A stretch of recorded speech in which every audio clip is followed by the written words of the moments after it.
Fora da política não há salvação. Um canal e podcast para discutir política.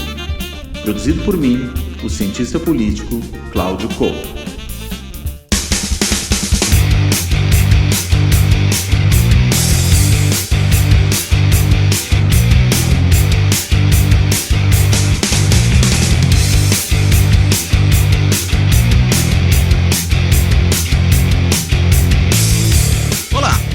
Este Fora da Política Não Há Salvação vai tratar do que será a extrema-direita, ou do que já é até em alguma medida, mas a gente vai tentar entender o que se pode esperar dela, a extrema-direita no Brasil pós-governo Bolsonaro.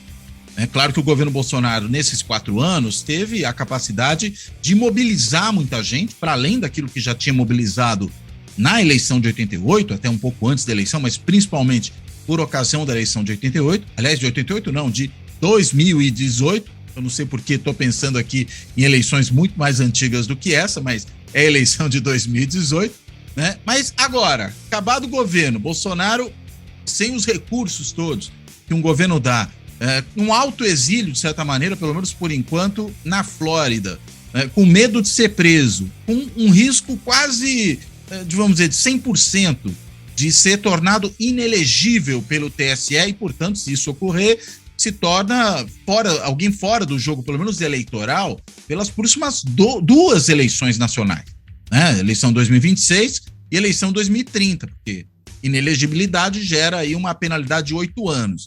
Bem, diante desse cenário que nós vimos no 8 de janeiro, né, a intentona bolsonaresca destruindo tudo, quebrando tudo lá em Brasília, mas ainda essa entrada, né, do bolsonarismo nas Forças Armadas, nas polícias, em outros segmentos. Enfim, o que a gente pode esperar da extrema-direita pós-Bolsonaro?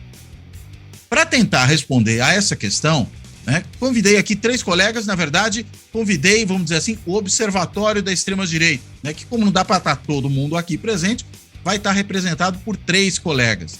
Um é o Fábio Gentili, cientista político e professor de ciência política na Universidade Federal do Ceará.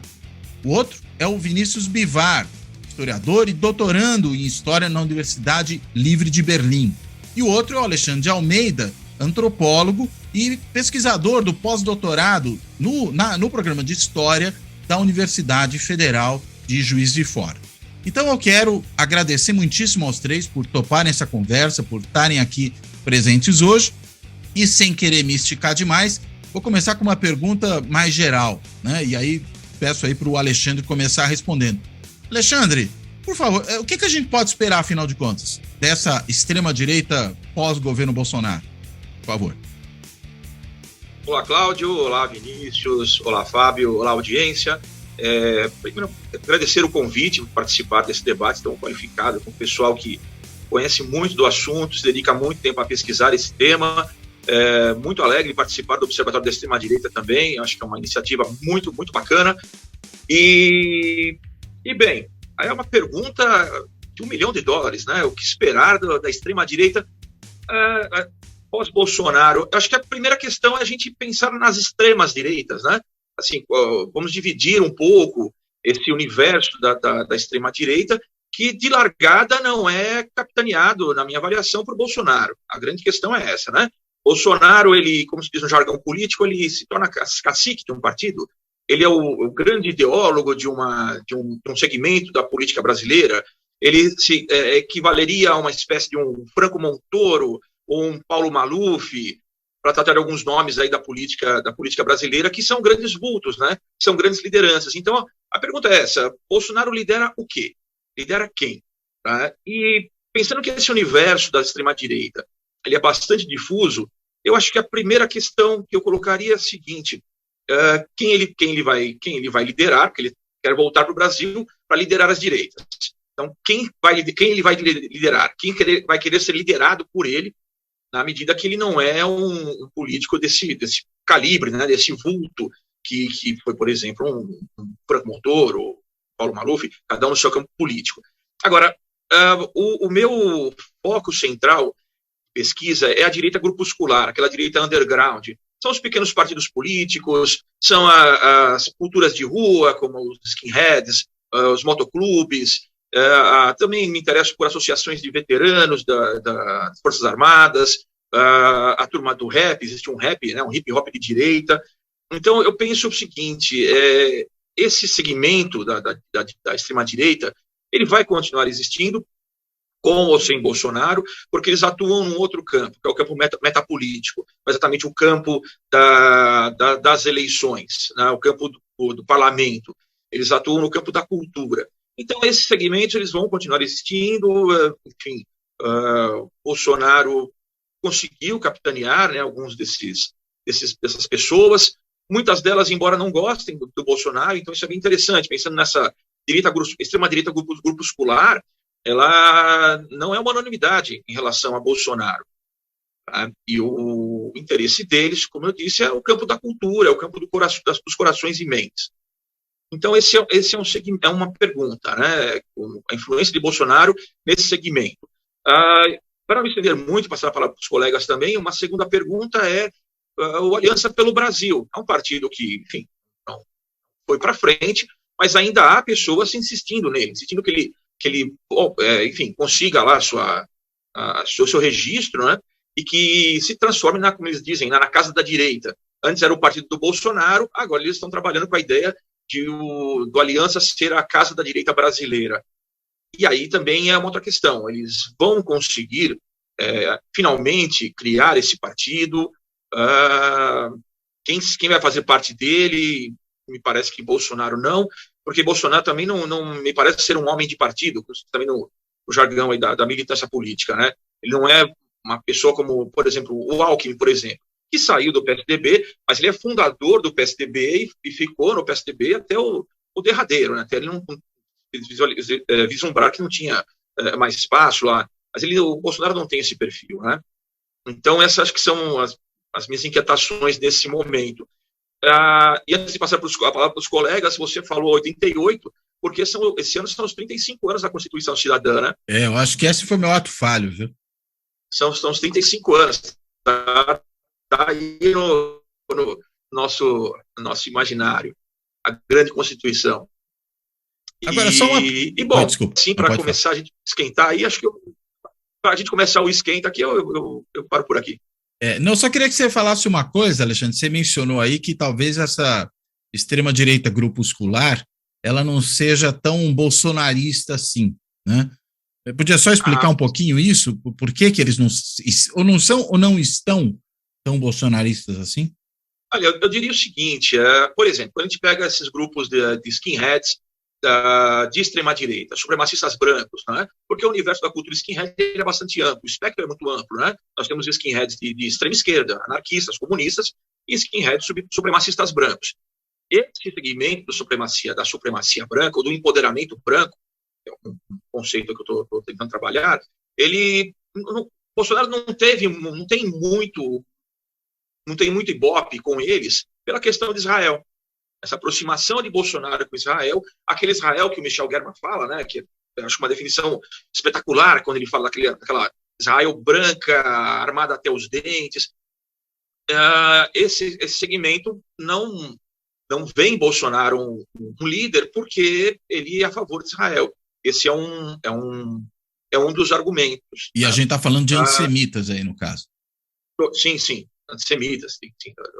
Pessoal que, enfim, tem aquela fobia do judeu, né? Então, qualquer aproximação de Bolsonaro com Israel sempre foi muito mal vista, sempre foi muito mal interpretada, assim, enfim. E, no entanto, Bolsonaro acaba ganhando votos por uma questão mais pragmática, né? Porque eu acho que a questão do bolsonarismo, ela não é tão... O bolsonarismo não é tão forte quanto o antipetismo. Então, acho que o antipetismo aí capitaneou esses votos para Bolsonaro. Na verdade, eu concordo com o que com outros colegas, inclusive a gente do grupo, conversa, né? A questão do antipetismo ela é muito forte. Então, um antissemita vai votar em Bolsonaro porque ele não vai votar no PT. Ou então não vai votar em nenhum dos dois, vai votar nulo. Isso também sempre é uma fala desses grupos de supremacia branca, né? A ideia de que nenhum parlamentar, nenhum político representa eles. Isso aqui no Brasil, isso lá na Itália também, enfim, em diversos países do mundo. Então, esse é um dos argumentos, né? Muito bem. Vinícius, por favor. Olá, Cláudio. Olá, colegas. Obrigado pelo convite. É um prazer estar aqui novamente no Fora da Política Não Há Salvação. E a minha avaliação vai muito na direção do que o Alexandre acabou de falar, né, de entender a extrema-direita como um agrupamento de forças que, do ponto de vista eleitoral, optou por Bolsonaro nos últimos 2 ciclos. Né? Então, o que a gente essencialmente precisa avaliar para responder essa pergunta que você propõe, Cláudio, é basicamente qual vai ser o resultado, ou quem vai ser o vencedor, né, quem vai ser essa nova liderança que vai emergir a partir desse enfraquecimento ou da saída do Bolsonaro do poder. Né? E a gente tem alguns candidatos aí aparecendo, o próprio Tarcísio é um nome muito veiculado entre uma parcela dessa direita mais radicalizada, né? A gente não está falando necessariamente dos mesmos grupos que o Alessandro mencionava, né? A gente está falando de uma direita que opera dentro de uma dinâmica eleitoral, né, mas que ainda assim não é uma direita moderada, que defende, inclusive, o uso da violência como ferramenta de luta política, que, em alguma medida, foi responsável pelos atos que a gente observou em Brasília na véspera de Natal e no 8 de janeiro. Né, então, a gente está falando de uma direita que opera dentro dessa lógica eleitoral e que acaba optando por determinados candidatos a depender da circunstância, né? E nesse sentido, minha análise é muito próxima da do Alexandre, de que o antipetismo é o amálgama, é o elemento que aglutina todas essas forças, ainda que tenham posições diferentes, que defendam um viés mais liberal na economia, por exemplo, ou que o foco seja o conservadorismo nos costumes. O antipetismo, ou esse sentimento de rejeição à esquerda, ele é o elemento aglutinador. A questão é, Bolsonaro hoje não é mais o único ator que apela para esse sentimento anti-esquerda, antipetista, dentro do jogo político eleitoral. Né? Eu mencionei o exemplo do Tarcísio, mas a gente tem também aí outras forças dentro dessa direita mais radicalizada aparecendo, fenômeno que, inclusive, também não é exclusivo do Brasil. Né? A gente teve a Nikki Haley nos Estados Unidos se lançando como uma potencial candidata a presidente pelos republicanos. A gente tem o Ron DeSantis também nos Estados Unidos, governador da Flórida, que tem um ideário muito próximo do que é o trumpismo, mas que adota esse verniz mais moderado. Né? A mesma coisa na Argentina, a gente também tem um candidato proto-trumpista, bolsonarista. Então a gente observa em vários países esse fenômeno da fragmentação, mas ainda assim, uma vez escolhido esse candidato que vai representar o que hoje a gente chama de bolsonarismo do ponto de vista eleitoral, é muito provável que essas forças voltem a se unir com o objetivo de combater um eventual governo de esquerda, uma reeleição do presidente Lula, por exemplo.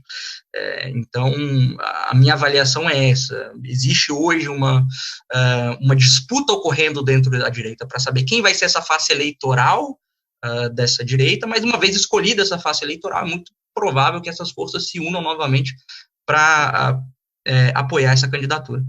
Agora, dentro da direita ou da extrema direita? Tentando fazer uma diferenciação.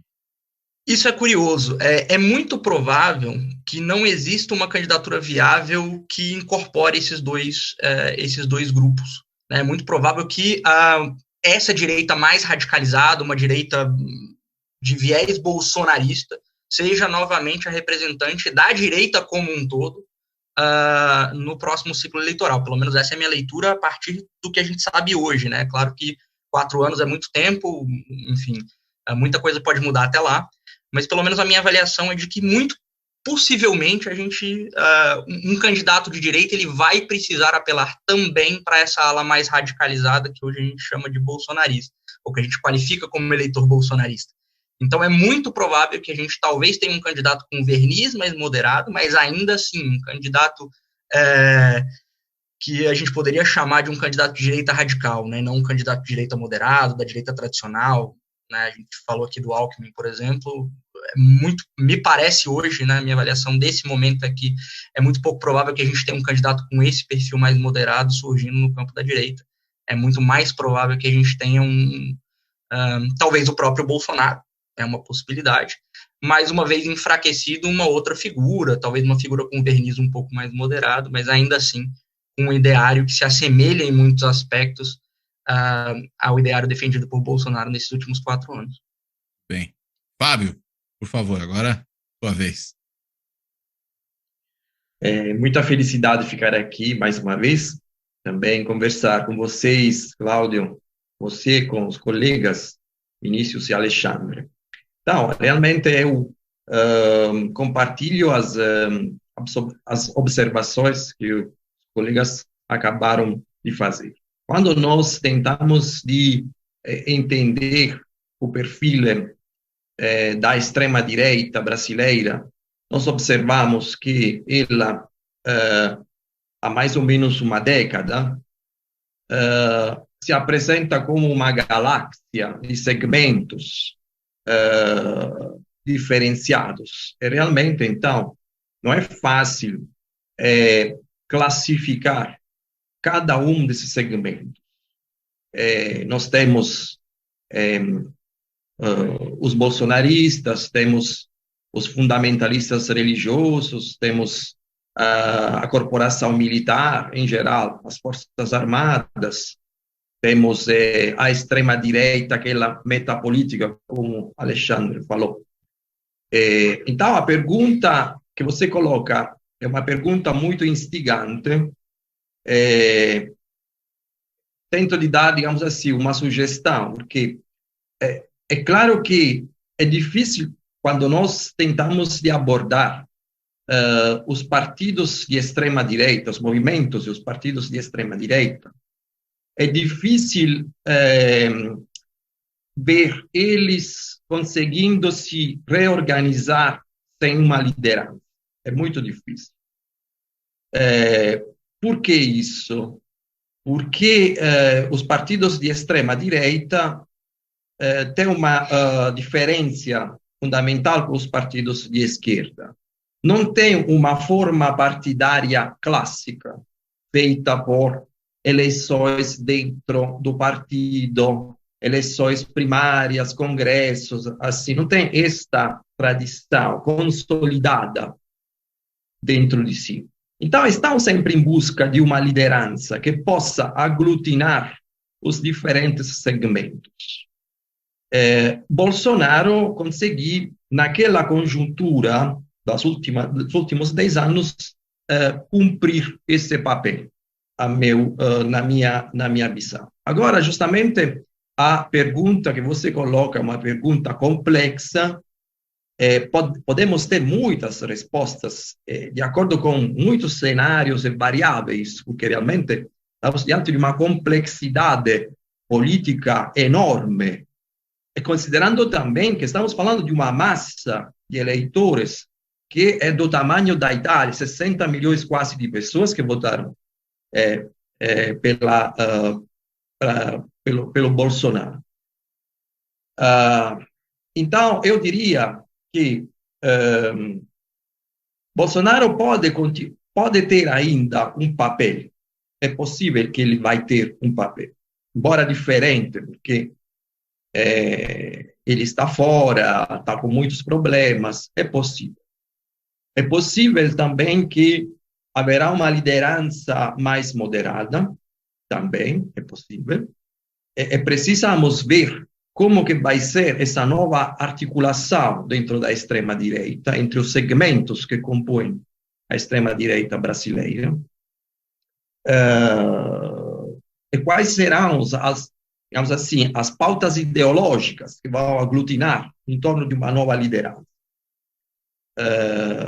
O antipetismo foi um grande aglutinador, porém, não necessariamente vai ser o principal argumento para os próximos anos, inclusive porque isso vai depender muito da forma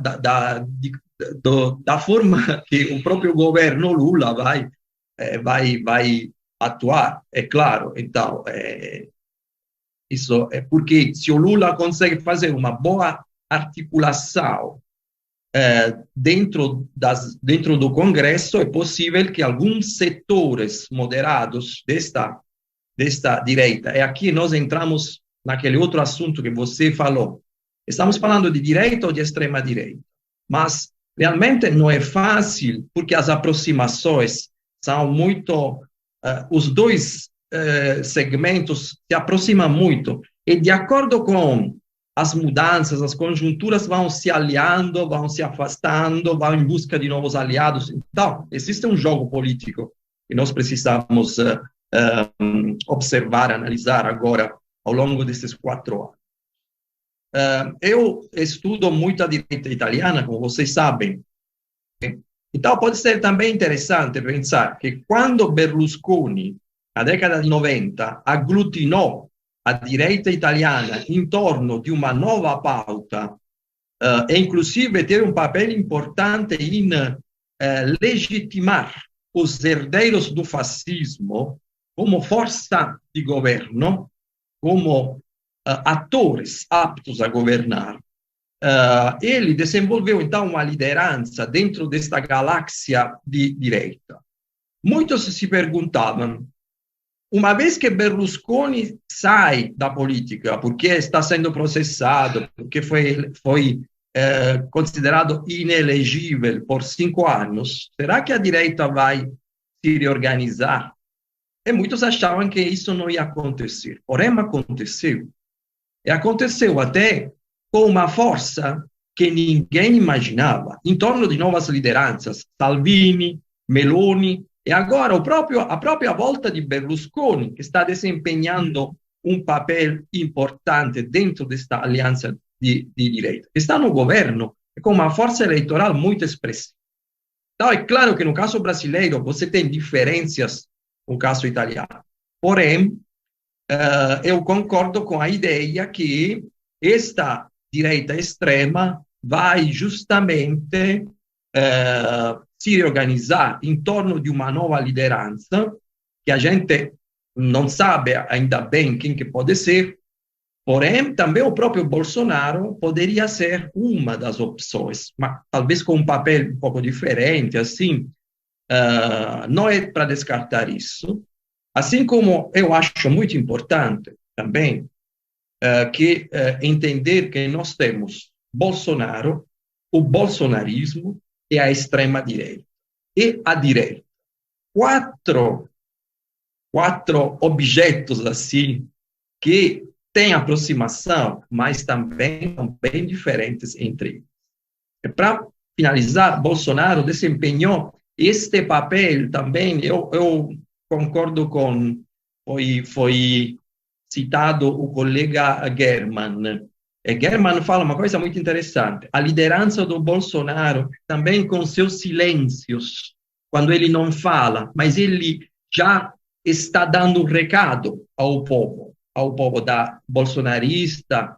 E então também tem esta questão aqui que não é para subestimar.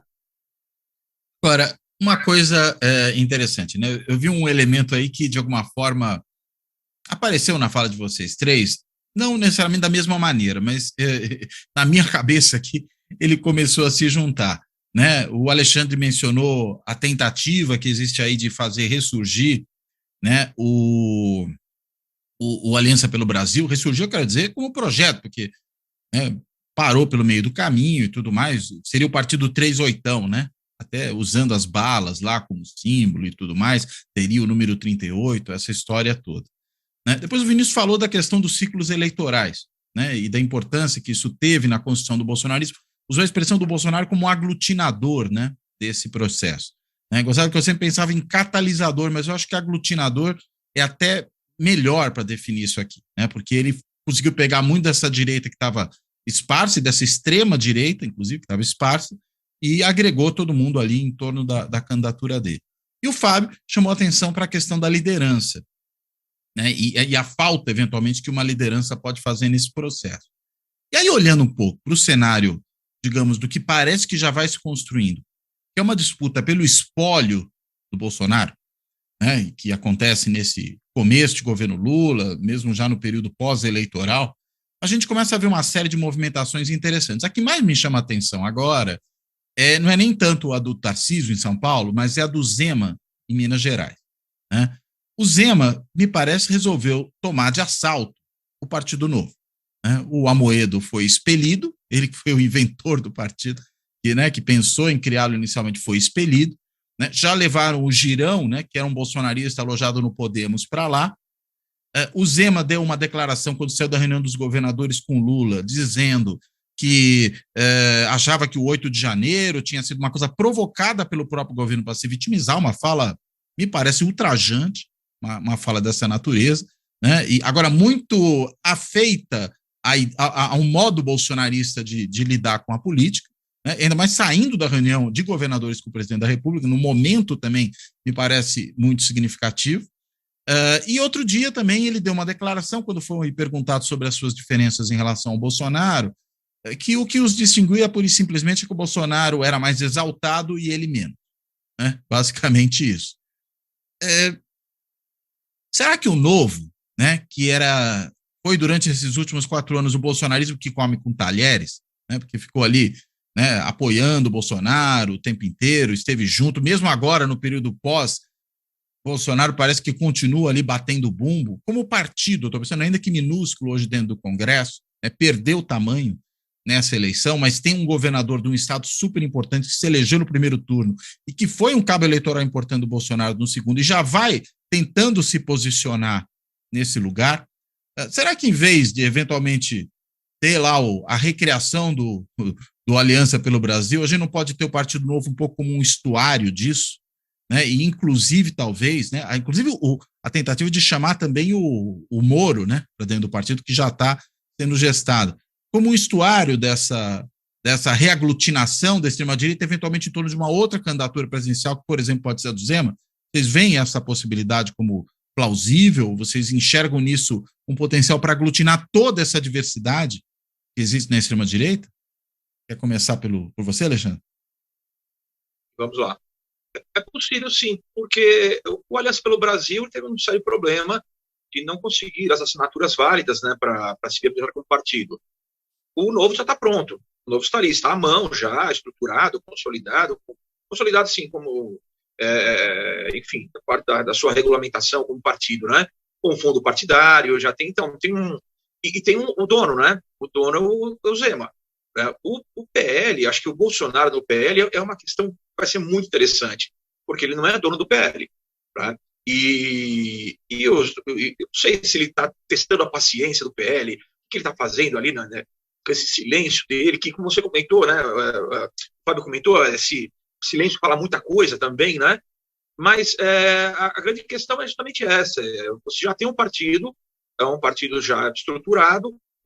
Acho que vale pensar também, não só em 2026, mas pensar agora, em 2024, tem eleições municipais. As eleições municipais, elas são interessantíssimas como um laboratório, porque é ali que vai aparecer diversos candidatos a vereador, geralmente candidaturas low cost, né, porque não tem grana, enfim, mas testa um pouco esse sentimento das pessoas, esse clima, né, da eleitoral. E pensando numa cidade de São Paulo, são quase 9 milhões de eleitores, né, um percentual muito grande, como se costuma dizer, lembrando aquela eleição de 85, que era FHC contra Jânio Quadros, era uma eleição municipal com cara de nacional, dado o tamanho do colégio eleitoral. Estou falando só apenas de São Paulo, né? Claro que Belo Horizonte. Está falando da disputa pela Prefeitura de São Paulo em 85, né? Que foram as primeiras eleições para as capitais depois da ditadura, né? Exatamente, foi a primeira eleição direta, né? Não tinha mais a figura do prefeito biônico, né? Que até então era o Covas, né? Que foi nomeado. Exato, o Covas foi indicado pelo Montoro, eleito em 82, no que também foram as primeiras eleições diretas aí para governador depois da ditadura. Ainda era ditadura, sim. Mas enfim, depois de 64, né? Sim, sim. Então, eu acho que aliás, desculpa, só me corrigir, não depois de 64, porque a gente ainda teve uma eleição para governador em 65, né? Mas depois que, vamos dizer, os militares, durante a ditadura inaugurada de 64, resolveram acabar com a eleição para governador. Aí ela só volta de forma direta em 82, e o Montoro, eleito no estado de São Paulo, indica o Covas para prefeito da capital. Perfeito. Eu acho que um olhar atento para as eleições municipais, do ano que vem é um exercício bem interessante para a gente pensar aí como que Bolsonaro vai performar durante essas campanhas, se ele puxa voto, né, porque a grande questão é essa. Eu tenho uma figura que é popular, né, num segmento da política brasileira, mas traz voto. É isso que importa para o partido, né? Isso que é o que interessa, né, na eleição. Então, eu observaria dessa maneira, de ficar atento para essa eleição municipal, para entender aí quem é que vai ser o puxador de voto, quais serão as agendas, talvez aí como um esquenta, isso. Vinícius, por favor.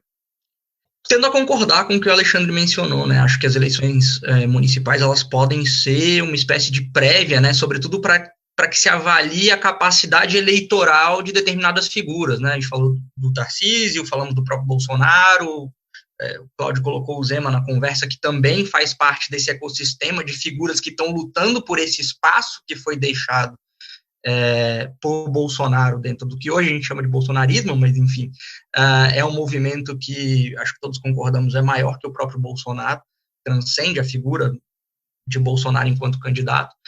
Então, certamente, Zema é um candidato em potencial, é alguém que dentro do seu estado tem um eleitorado cativo, derrotou uma outra figura muito popular, né, que foi o Alexandre Calil nas últimas eleições. Então, mostrou já a sua força eleitoral, pelo menos ali dentro de Minas Gerais. Acho que é uma das figuras que também compete por esse espólio do bolsonarismo, né, como o Cláudio colocou. E sobre o Partido Novo, né, de maneira mais ampla, eu acho que o Partido Novo vem se posicionando já há algum tempo, né. Acho que essa crise que acabou levando à saída do Amoedo é evidência disso, né, desse processo de radicalização do Partido Novo, que começa como um partido, digamos assim, um partido liberal europeu, no sentido de ser mais pró-mercado, e atrair muito desse eleitorado mais liberal, até um certo segmento libertário do eleitorado também acabou migrando para essa esfera de influência do Partido Novo, mas que desde essa confusão, né, entre o Amoedo e os outros líderes do partido, ele vem se bolsonarizando, ele vem cada vez se radicalizando mas justamente porque observou, acho que uma oportunidade, né, uma oportunidade eleitoral. Existe um eleitorado cativo, sobretudo, por exemplo, a questão dos costumes é um dos pontos absolutamente fundamentais que mobiliza uma porcentagem muito grande do eleitorado. Então, invariavelmente, essa é uma questão que vai aparecer dentro das candidaturas de direita, porque sabe-se que é uma questão que mobiliza muitos votos, né? Mas, obviamente, que isso acaba levando a uma competição dentro desse espectro político da direita e da extrema-direita, né? Ao fim e ao cabo, é necessário que uma liderança saia vitoriosa desse embate para competir com um potencial candidato de esquerda, que também a gente não sabe quem vai ser, né? Então, acho que foi o Fábio que mencionou, inclusive, né, que a questão do antipetismo ela pode acabar perdendo relevância num eventual próximo ciclo eleitoral, de fato, mas algumas pautas dentro, talvez pautas mais circunscritas dentro desse fenômeno maior que a gente chama de antipetismo, acho que tendem a permanecer relevante. A questão dos costumes certamente é uma delas. A questão, acho que, da política econômica, né? A gente já vê o governo sendo bombardeado de críticas aí devido a algumas falas recentes do presidente Lula contra a política de juros do Banco Central. Então, a gente já tem alguns pontos aí que tendem a seguir como parte do debate público e continuar sendo relevante justamente nesse processo de disputa por esse vácuo deixado por Jair Bolsonaro dentro dessa direita mais radicalizada, sobretudo.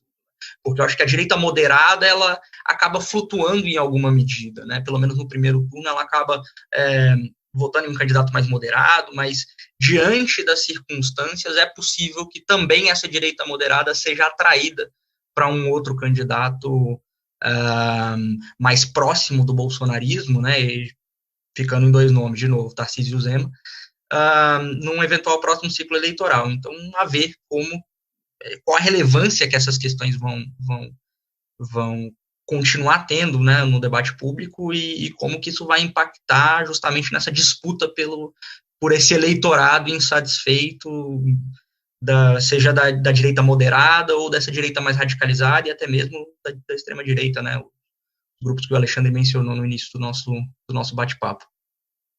Fábio, por favor. Então, para responder a esta questão que você colocou, que é uma questão muito importante, quer dizer, a disputa pela liderança dentro da extrema-direita e suas relações também com a direita, então, com um setor um pouco mais moderado, eu voltaria sobre um elemento que o Alexandre colocou. Esse projeto de casa de direita, ele colocou, que me parece que poderia ser um projeto interessante, porque, inclusive, quando você pensa nessa perspectiva de uma casa que vai hospedar várias almas, várias lideranças, você pode pensar até numa aliança que não haverá necessariamente um catalisador, um aglutinador, um líder, que nem o Bolsonaro, mas que pode ter várias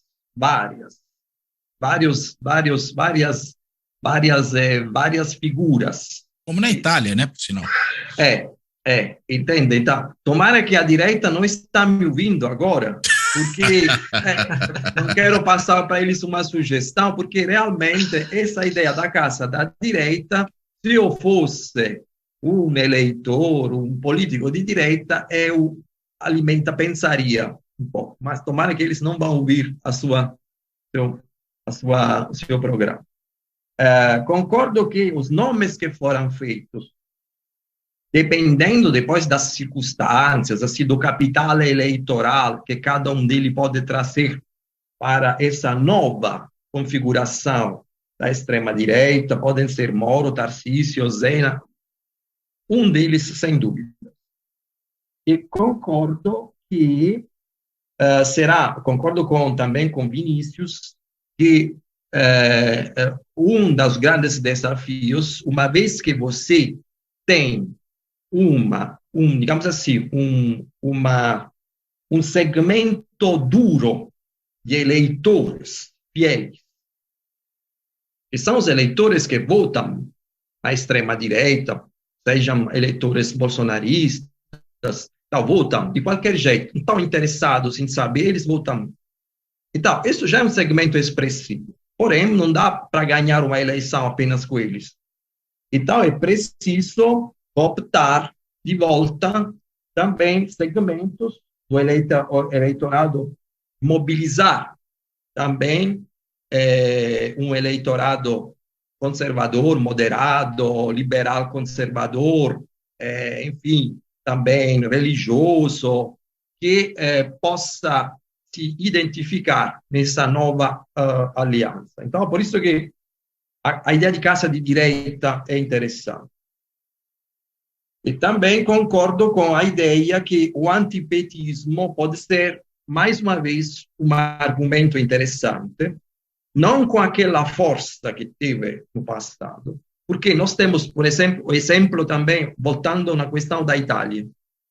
Por exemplo, um dos elementos que sempre foi utilizado, embora o comunismo, o Partido Comunista não existe mais, e o Partido Democrata tem muito pouco a que ver com sua raiz do Partido Comunista, continua até hoje Berlusconi e também os outros da extrema-direita falando os ex-comunistas, os pós-comunistas. Então, o anticomunismo, em alguns setores, continua sendo um argumento bom, poderoso para...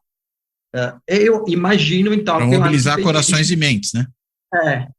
O antipetismo vai continuando a ser um bom argumento para assustar segmentos moderados do povo brasileiro e falar, olha, eles são comunistas, não confiem neles, são petistas, são bolivaristas, chavistas, enfim.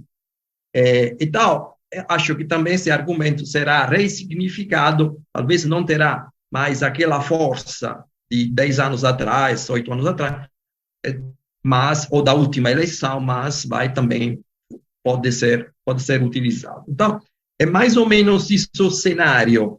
E inclusive, para finalizar, concordo com o Alexandre, o laboratório das eleições, é claro, porque quando você está em busca de uma nova liderança, é claro que vai observar, que vai dar nas eleições municipais, porque é lá que você pode ter um potencial, a potencial figura que do local vai para o nacional, trazendo um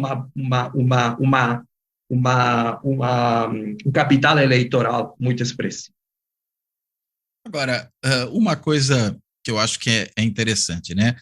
Vocês mencionaram também, o Bolsonaro nunca foi um homem de partido, né? Tanto que andou pulando aí entre vários partidos, embora às vezes haja uma superestimação disso, porque tem dupla contagem, se não tripla contagem, né? Eu digo isso porque o antigo PDS, né, que virou PPR, que virou PPB, que virou PP, que depois mudou de nome de novo e voltou a ser PP, enfim, é um só partido, né? Que foi aquele pelo qual o Bolsonaro passou mais tempo, partido número de urna 11, que é o atual partido do Arthur Lira. Mas, de qualquer maneira, mesmo nesse meio tempo, ele foi para o PFL, que, por sinal, também surgiu da antiga Arena, ou uma dissidência do PDS, né, diga-se de passagem, né, passou pelo PTB, passou pelo Partido Social Cristão, né, flertou com o Patriota, acabou não indo para lá, mas depois disse para o Partido Ecológico Nacional para virar Patriota, né, e aí deixou pendurado lá na brocha, né, tirou a escada e o partido ficou lá, acabou no PSL, enfim. A gente sabe que a gente está falando de uma figura que era muito mais líder de um certo tipo de movimento, ou talvez, né, eu vou insistir um pouco nessa história, às vezes eu tenho uma certa dificuldade, embora eu acho que eu estou errado, de ver no Bolsonaro um líder no sentido próprio da palavra, né, no sentido de alguém que organiza os seus. Me parece que ele é muito mais esse elemento aglutinador passivo do que ativo. Ele muito mais, vamos dizer, encarna uma expectativa de um monte de gente, mas sem ter essa imensa capacidade organizacional. Pelo menos eu percebo dessa forma. Vocês me digam se vocês acham que é por aí ou se vocês têm uma leitura diferente da minha. Então, a gente pode chamar isso de líder, que seja chamado de líder, né? Mas é que eu realmente, nessa questão organizacional, é que eu tenho a minha dúvida de chamar o Bolsonaro dessa maneira. Só para a gente comparar, o Alexandre lá atrás falou de Montoro, né, falou de Maluf, que eram organizadores de partido. Né? Se a gente pensar no Lula, é um organizador do partido. O velho Brizola era um organizador de partido. Estamos falando de coisas diferentes, entendo. Né? Bolsonaro é um pouco esse franco atirador, né? E, digamos, chegou na hora certa, no lugar certo, num ambiente que estava muito propício. Agora, ele sai de cena, né? Este aglutinador específico desaparece, só que entendo eu que a sua passagem pelo poder abriu um terreno imenso para ser ocupado, e antes não estava ocupado. A gente fala, mas tinha aí um monte de elementos já da extrema-direita que existiam na sociedade brasileira, em outras também, mas estamos falando do Brasil. Não, de fato havia, mas eles não tinham quem os representasse, eles não tinham quem os aglutinasse. O Bolsonaro foi e conseguiu fazer isso. O PSDB estava ali muito mais por falta do que propriamente por encarnar isso. Embora o próprio PSDB tenha sido puxado para a direita em função de ocupar esse espaço, né? Veja que é o PSDB atual, ainda que desmilinguido, e o que foi o PSDB da origem, um partido de centro-esquerda, que subiu no palanque com Lula no segundo turno de 89. Vamos sempre lembrar disso. Estamos falando de coisas muito diferentes, e não é só pelo Bolsonaro, é inclusive pelo que veio depois que o próprio Dória se inviabilizou e até saiu do partido. Né? Então o PSDB ocupava esse espaço ali meio por falta mesmo. Não tem tu, vai tu mesmo, né? Um pouco essa ideia. Só que me parece que hoje, talvez um sucedâneo, assim, um substituto tão fajuto, né? Porque pode ser uma real direita, me parece que ele não teria o mesmo sucesso. Tem espaço para alguma coisa mais substanciosa. Né? E a gente falou já, claro, do Partido Novo, né? Mas dá para dizer que essa coisa mais substanciosa que pode vir também se deve, né, a essa possibilidade, esse terreno aberto ao seguinte, ao fato de que essa extrema-direita que existia espalhada por aí, ela não só cresceu durante o período Bolsonaro, ou seja, aquele que era um mero eleitor do Bolsonaro em 2018 virou um bolsonarista em 2022, né, para a gente imaginar essa metamorfose pela qual muita gente pode ter passado, mas eles também se multiplicaram. Então há um aprofundamento e um espalhamento. Vocês enxergam assim? Alexandre, por favor. Eu estava pensando aqui uma coisa, né, que primeiro me ocorreu aqui uma bate-papo aqui, então uma viajada agora, como seria um debate de segundo turno entre Bolsonaro e Brizola. Acho que ia ser uma coisa, o Brizola, enfim, grande Brizola. E arriscando aqui algumas ideias, né?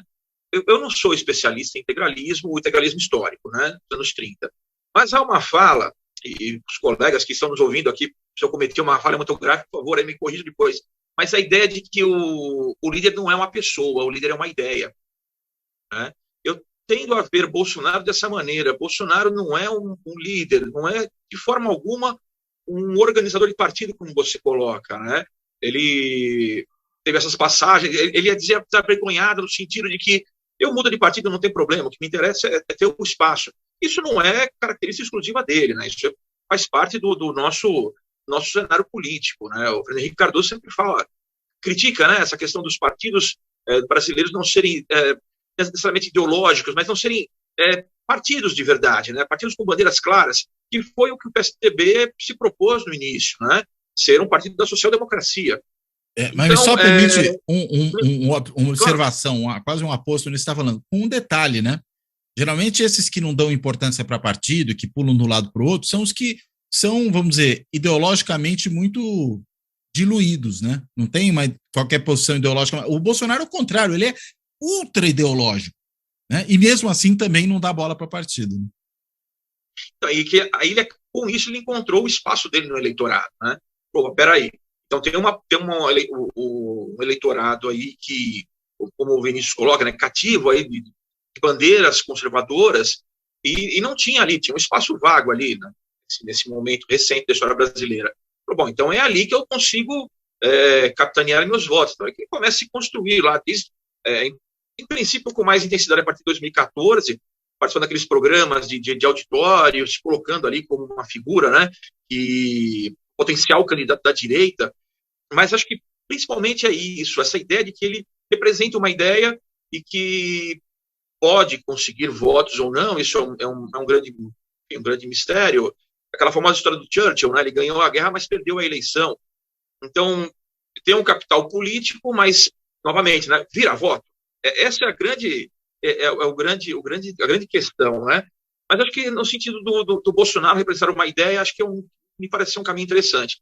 Pensar que a direita brasileira, essa direita parlamentar, é um player, está colocado, é um jogador agora com o seu espaço.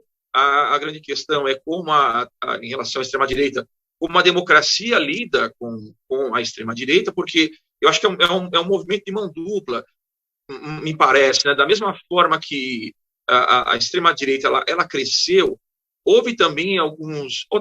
Tá tipo uma pergunta, na verdade, para parecer que não querer cravar nada, que é uma dúvida que eu tenho mesmo.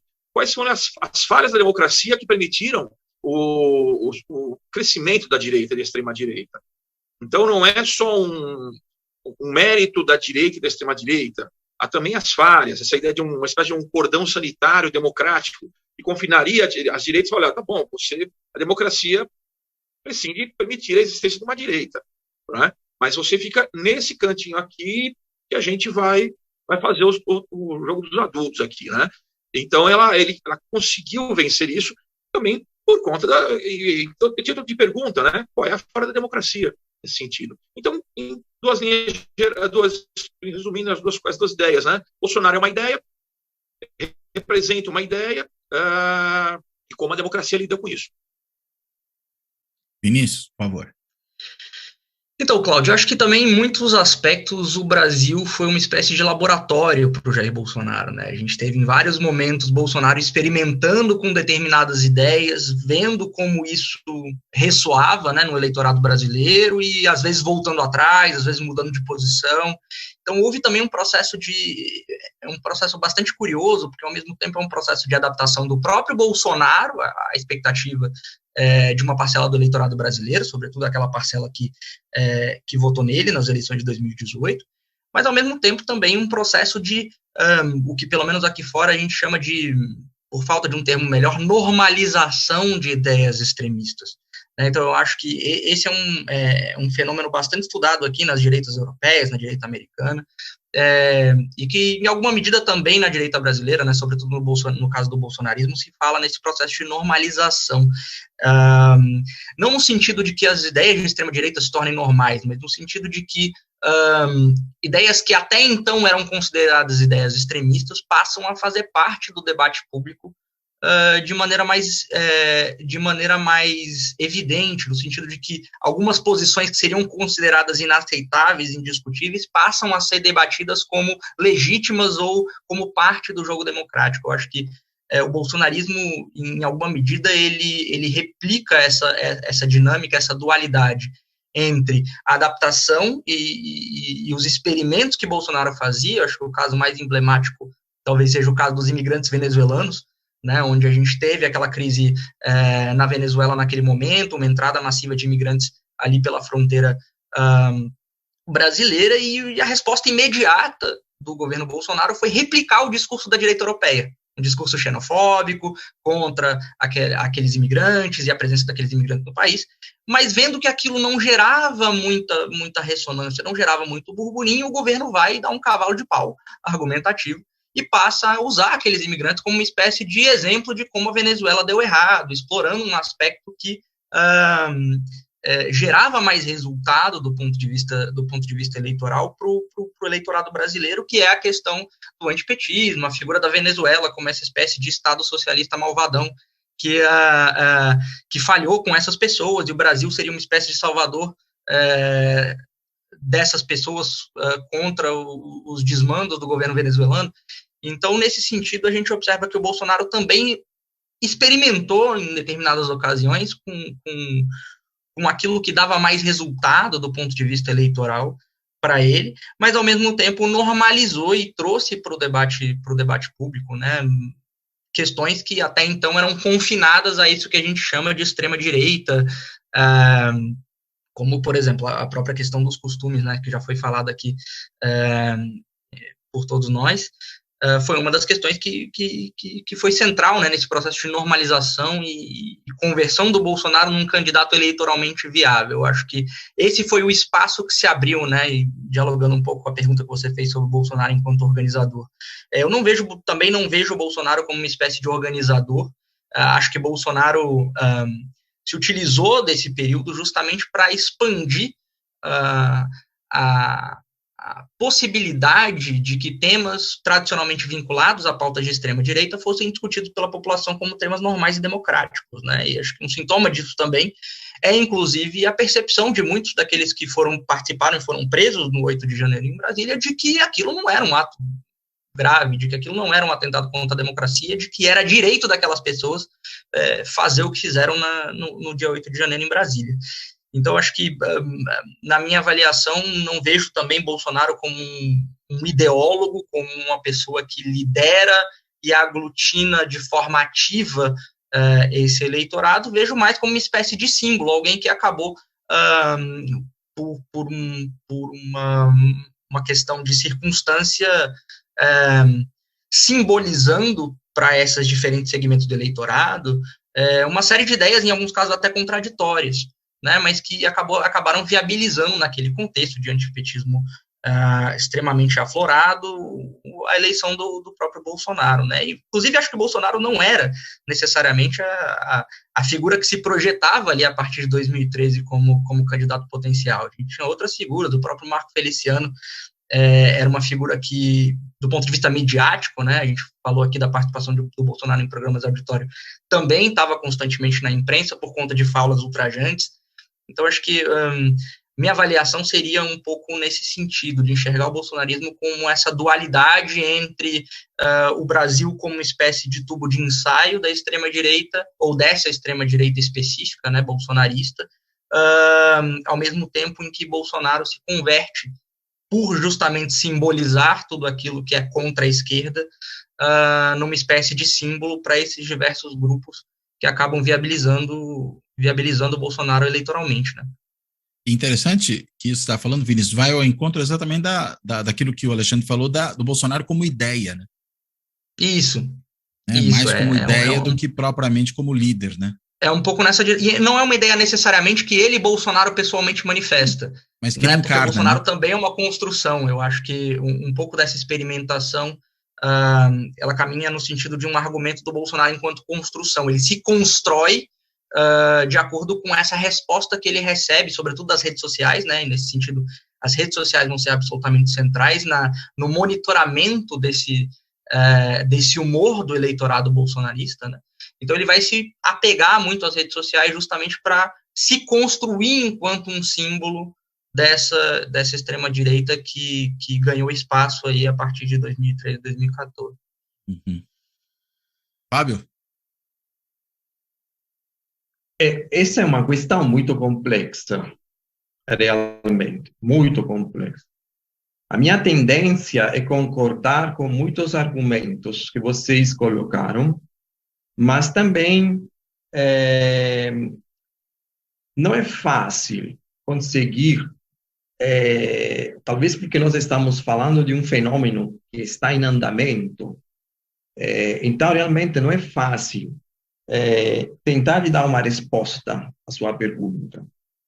Porque nós temos um Bolsonaro que entra numa conjuntura de crise daquele modelo que conseguiu consolidar a democracia brasileira, e foi da primeira eleição que o Fernando Henrique Cardoso ganhou e arrivou até a Dilma. Você tem 20 anos que a democracia brasileira e o presidencialismo de coalição com o modelo consegue alinhar o Brasil com as grandes democracias liberais representativas europeias e com os Estados Unidos. Agora, nesta crise aqui, que inicia já no primeiro governo Dilma, assim, mas até um pouco antes, inclusive, mas que se torna uma crise muito profunda com o segundo governo Dilma, Bolsonaro consegue entrar e justamente ele exerce este papel de aqueles que realmente pode ser um símbolo também desse movimento, porque outra coisa importante que a gente tem que pensar é que, como você, Cláudio, falou, a direita brasileira é uma força política que faz parte do Brasil, que pertence ao Brasil, que é uma força política consolidada, enraizada no Brasil. Se a gente vai atrás, na década de 10, você tem uma direita que está se organizando muito forte e que vai encontrar depois Getúlio Vargas como seu líder. Então, você tem uma direita forte no Brasil. Sempre teve. Esta direita estava aguardando alguém que pudesse representá-la dentro da crise daquele modelo que estava se consolidando em torno do PSDB e do PT. É difícil dizer, realmente, Bolsonaro, eu tenho um pouco de dificuldade a escolher algo, porque para mim é um pouco tudo que vocês falaram, e também alguma coisa a mais, porque ele é um símbolo, ele é uma ideia, ou representa uma ideia, tanto que, sabe, muitos líderes de direita falam, vocês podem até me matar, mas jamais matarão a minha ideia, a ideia que eu estou tentando de... Então, tem também essa ideia, essa questão aqui. Então, é um pouco todas essas coisas. Desculpa, aqui. Só pontuar, e até o Lula, quando ia ser preso, fez um discurso dizendo que ele agora não era mais uma pessoa, era uma ideia, né?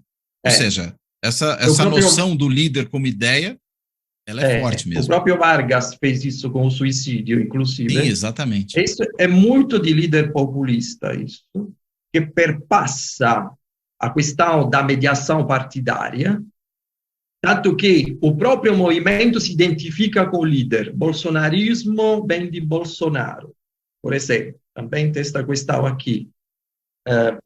Agora, só uma questão, eu concordo, tem uma questão que acho interessante, quando Vinícius fala, mas ao longo dos 4 anos de Bolsonaro no poder, a direita cresceu ainda, até crescer.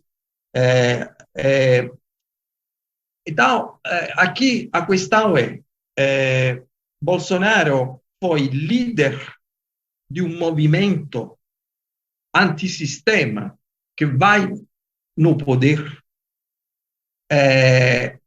e se torna poder, governo do país. Então, ele se torna também estatista.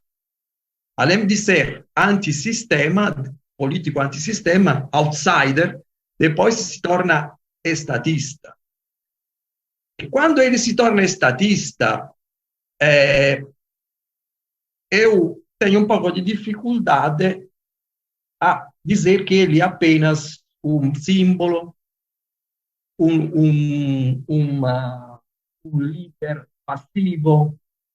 Existe também o Bolsonaro estatista, que é um fracasso, porém existe. Então, é um pouco nesse dilema que a gente tem que pensar, a questão que você colocou. Essa é um pouco a minha... Você está dizendo o Bolsonaro governante? É nisso que você está pensando? Sim, porque existe também um Bolsonaro governante e que governa de acordo com aquilo que Vinícius falou, legitimando uma pauta que existe no país e que também é compartilhada para uma massa enorme de pessoas. A questão dos direitos humanos, por exemplo, mas a questão da segurança em detrimento da liberdade também. Então, ele, como estatista, coloca essas questões. E essas questões, inclusive, têm um fundamento. Elas vão puxar dentro daquela alma profunda do eleitor de direita, de extrema-direita brasileira. Então, é difícil separar, então, o Bolsonaro que, digamos assim, está lá como símbolo de um movimento, do Bolsonaro depois governante, estatista, que também tenta de transformar pautas ideológicas, assuntos que pertencem também à cultura da extrema-direita em agenda de governo. Então, isso me gera sabe, eu fico com esse dilema aqui. E considerar também Bolsonaro como um estatista, porque, no fundo, ele depois, de uma certa forma, ele consegue ser um estatista. Péssimo, mas consegue. Tem esta questão aqui também. É interessante porque eu vejo o governo Bolsonaro, queria ouvir de vocês, eu chamo isso de governo movimento. Né? Quer dizer, é um governo que talvez se caracterize muito mais do que pela entrega de políticas públicas, e, portanto, por um programa de políticas públicas, uma agenda governamental no sentido próprio, ele se caracteriza muito mais pela ativação constante dessa sua base social. Né? E aí mantém todo mundo ali agitado o tempo inteiro, uma espécie de mobilização. E aí, vamos dizer, desse ponto de vista, é praticamente um antigoverno, né? Um governo negativo. Né? Ele opera por essa mobilização e na agenda de governo importa muito mais o que se desfaz do que o que se faz. Né? O que se desestrutura em relação ao Estado. Tanto que você abre espaço para que coisas que o Estado impedia de fazer, elas passem a ser feitas a partir da sociedade. Só para a gente ilustrar com um exemplo que me parece importante, o que acontece na Terra Yanomami. Então, você desmonta todo o aparato de proteção ambiental, de proteção à população indígena, reduz os controles, inclusive da área de segurança, e deixa que haja uma invasão. Né? Vamos dizer, entrega aquela região ao estado de natureza e deixa que role. né? E aí as coisas vão acontecendo, né? Então, talvez ele seja esse estadista ou governante, sei lá o termo que a gente pode usar aqui, tão fracassado, né? No sentido de que o governo dele é um antigoverno. Mais do que um desgoverno, como às vezes a gente costuma dizer no vocabulário cotidiano da política, é um antigoverno mesmo. Né? E é por isso que também casa com uma certa agenda, neoliberal, que é também de redução do Estado. Quer dizer, você vai tirando a presença do Estado em um monte de lugares, inclusive da onde seria até o Estado mínimo. Né? Por exemplo, guarnecendo certas regiões, protegendo certas regiões. Né? Deixa tudo ao Deus dará, né? Não sei o que vocês acham disso. Eu estou reagindo um pouco ao fato. Até porque, Cláudio, eu acho que você tocou num ponto fundamental, né? O bolsonarismo, enquanto movimento, ele não é um movimento propositivo. Ele não é um movimento no sentido de propor que determinadas ideias sejam colocadas em pauta. Ele é um movimento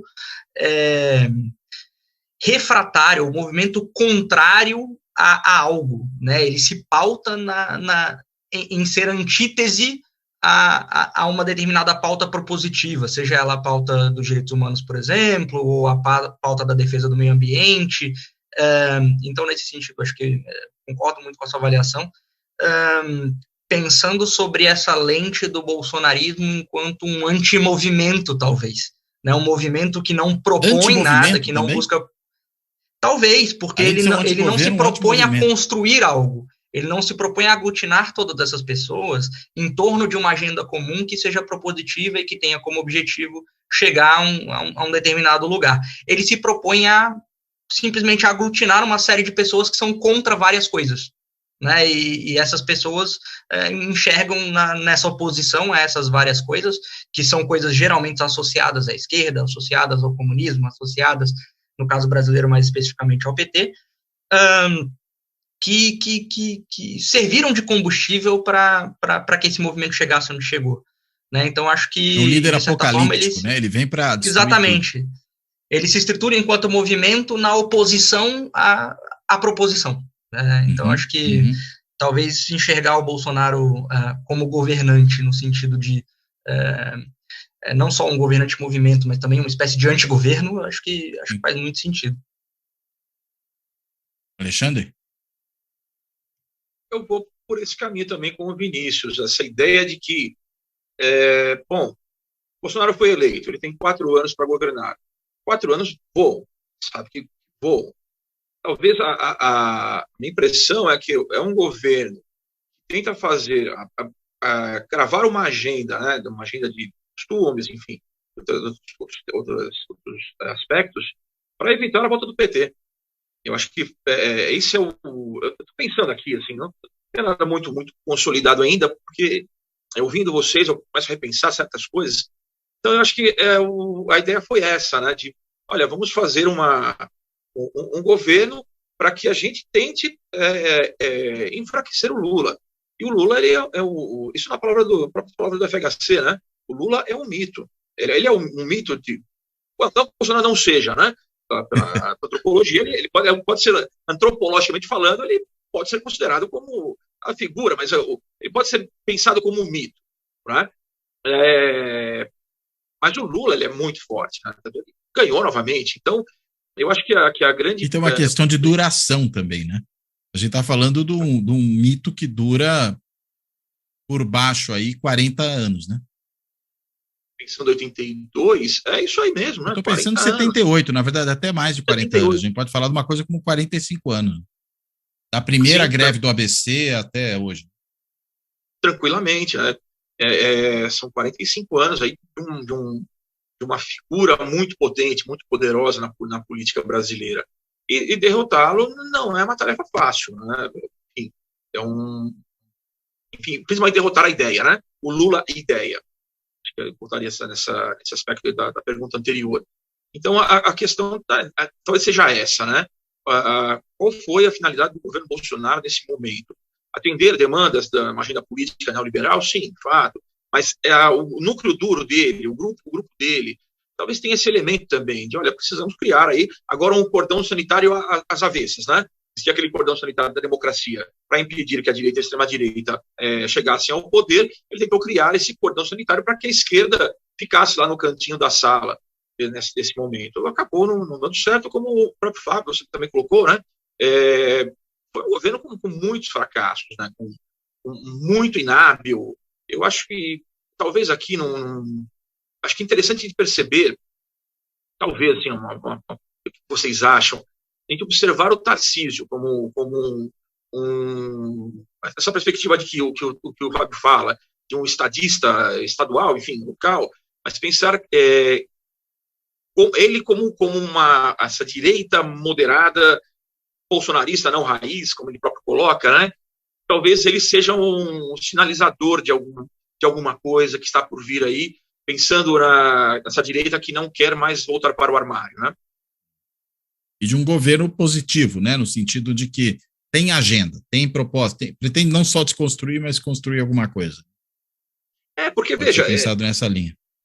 Essa primeira atitude, uma das primeiras atitudes do Tarcísio, de permitir que se compre canabidiol, gerou um burburinho muito forte. Eu frequento as manifestações de rua para fazer cobertura, fazer trabalho de campo, então eu filmo, converso com as pessoas, você vai conhecendo as pessoas, né, nesse meio, troca lá Zap, Insta, Telegram, etc.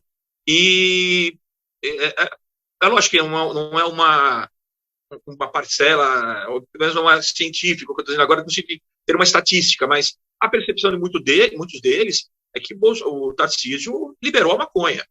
Lembra aquela história do FHC? Que ele ia pôr maconha na maioria das crianças, aquele marronzinho, que era um candidato que fez o jornal lá, enfim, que FHC, é mais ou menos isso, a percepção é mais ou menos essa. Inclusive, dessas pessoas falou disso, né? Você lembrou do FHC, pondo a maconha, querendo pôr maconha na mente das crianças. Então, o Tarcísio é interessante como que ele vai performar aí nesses próximos 4 anos.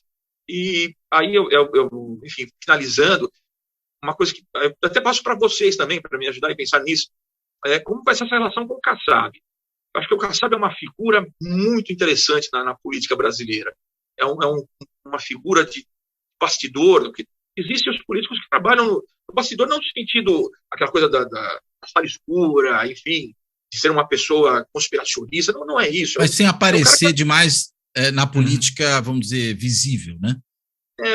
O Kassab, talvez, como você está colocando aqui, como um organizador. Isso. E aí eu jogo essa bomba no colo de vocês, porque eu estou pensando nisso, né?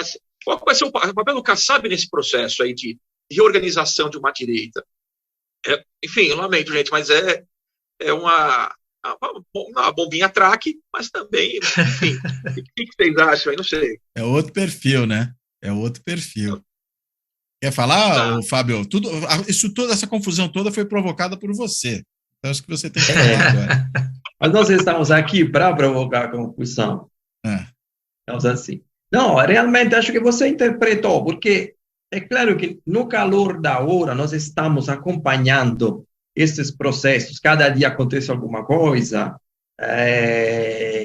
Inclusive, nós temos a nossa posição ideológica em relação a essas questões. É difícil separar o cientista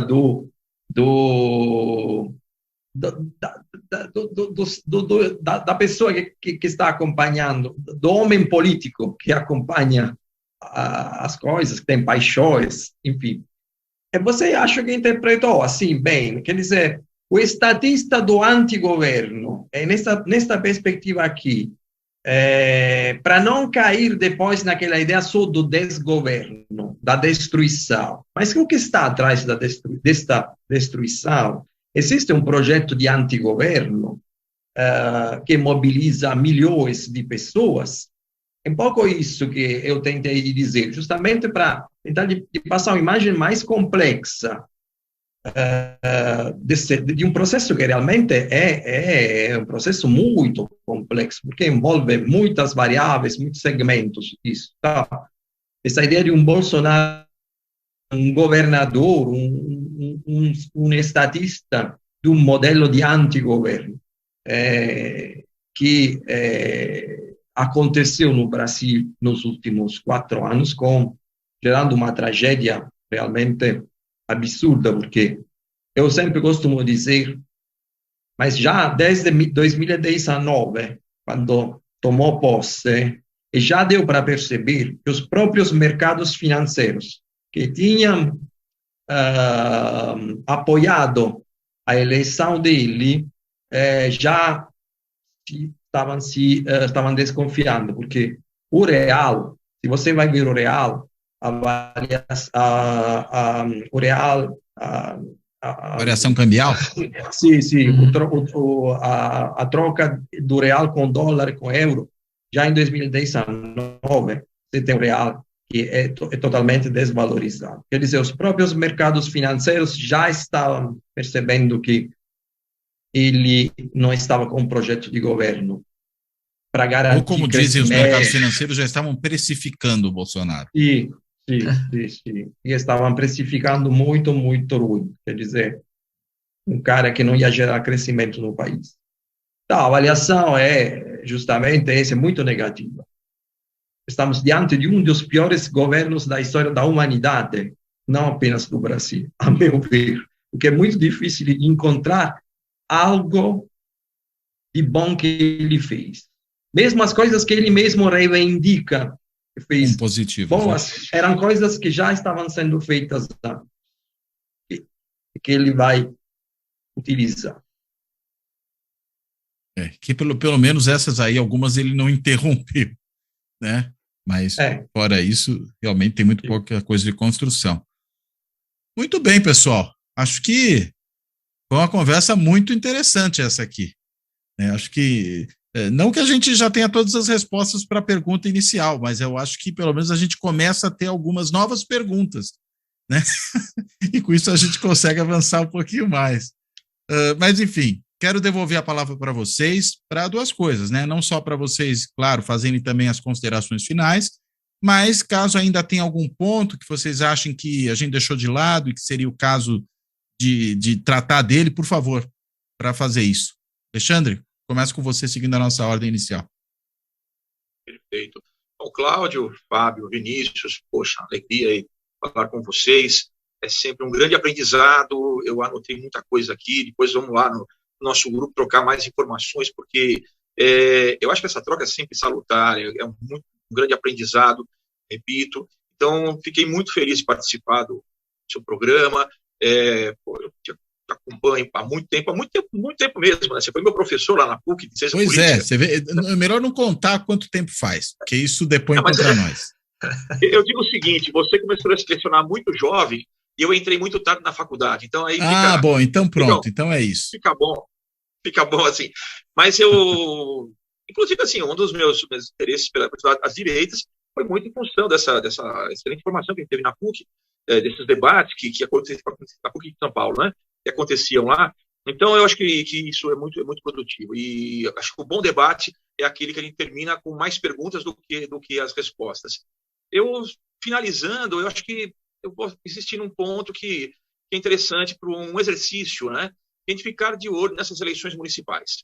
Já mais desde da pré-eleição, quando começarem os primeiros murmurinhos, os primeiros buchichos, quem será candidato, quem não será, as convenções, eu acho que esse é um caminho, e também aí já tem mais a ver com o meu campo de pesquisa dentro das direitas, e são esses grupos, né? Esses pequenos grupos que vão se formando aí, lembrando que os primeiros apoiadores públicos de Bolsonaro foram skinheads.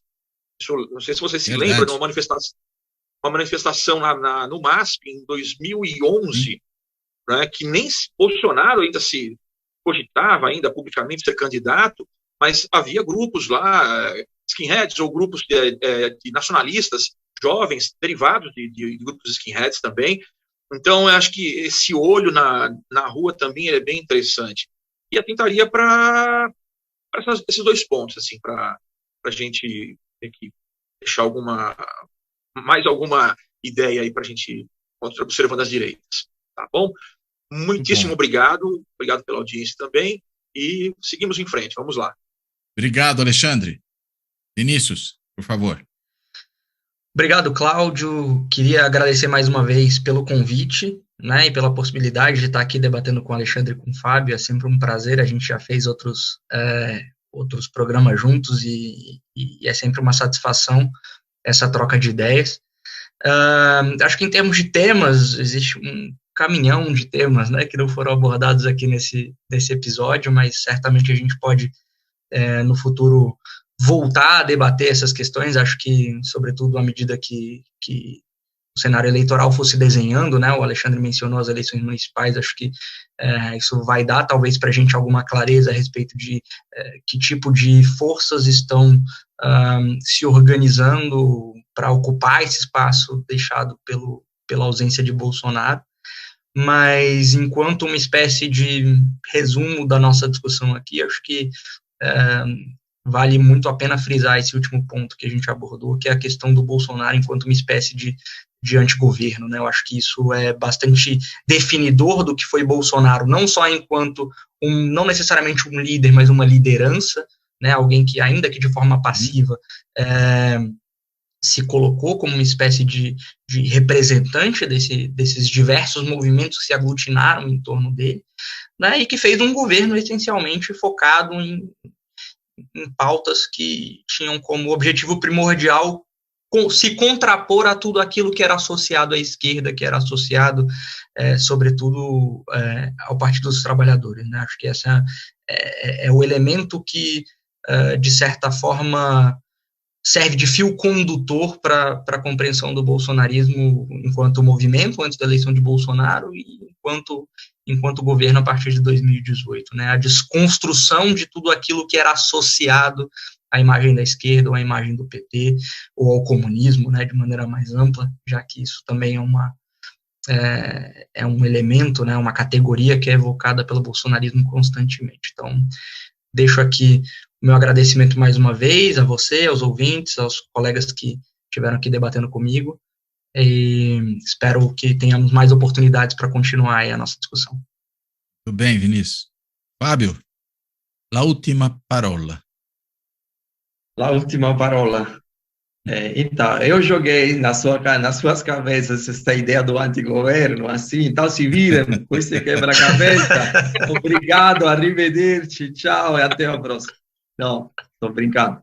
Realmente foi maravilhoso. Realmente a gente poderia ficar aqui mais 3, 4 dias para conversar sem parar, assim.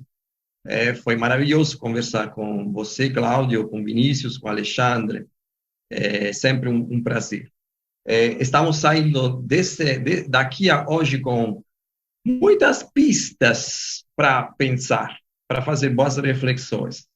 Concordo com a ideia de Alexandre. As próximas eleições será um bom teste para entender um pouco quais são os caminhos que a extrema-direita vai tomar, quais lideranças poderiam ser aproveitadas. Tomara que eles não estão acompanhando seu programa, porque se realmente eles pegarem a ideia da casa da direita, não, é sério, realmente, é uma boa ideia isso aqui. Alexandre como líder da casa da direita, não seria ruim.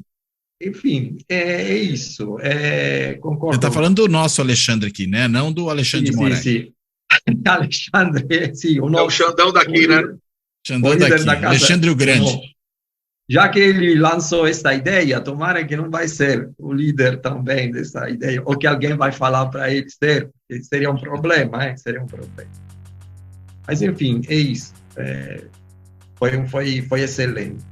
Muito bom, obrigado, Fábio. Bem, então, com essas últimas palavras, le ultime parole do Fábio, a gente vai fechando por aqui. Eu quero, além de agradecer aos três, ao Vinícius, ao Alexandre, ao Fábio, agradecer a todas e a todos que têm acompanhado o Fora da Política Não Há Salvação, tanto por meio do canal do YouTube, como por meio do podcast, aí nas mais de 20 plataformas em que ele está disponível e é possível acessá-lo. E quero também agradecer a todos e a todos que têm apoiado o projeto do canal por meio de algum tipo de apoio institucional. Pode ser, às vezes, o mais simples ali, apertar o botãozinho do valeu demais e fazer uma pequena contribuição momentânea ali para o trabalho. Pode ser também se tornando membro do Clube dos Canais ou membro do canal por intermédio do Clube dos Canais, que permite uma contribuição frequente, né, mensal. Ainda, numa modalidade similar, quem quiser também fazer a assinatura simbólica do Fora da Política Não Há Salvação no site do benfeitoria.com. Eu digo que a assinatura é simbólica, porque afinal de contas ninguém vai deixar de assistir isso aqui se não fizer assinatura, mas quem quiser apoiar, claro que tem esse instrumento também.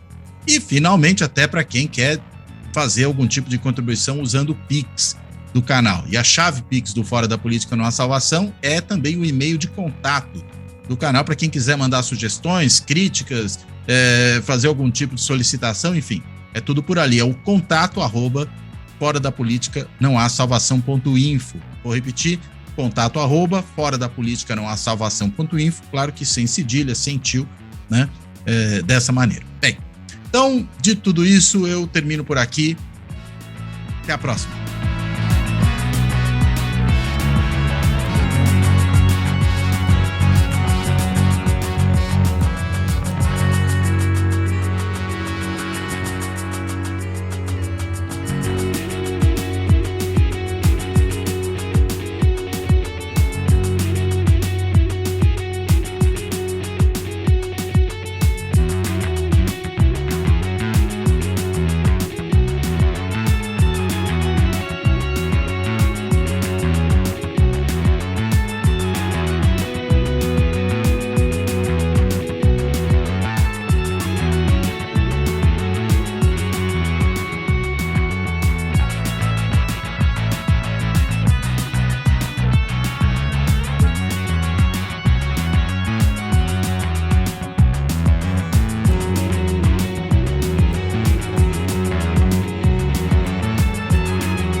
Fora da política não há salvação.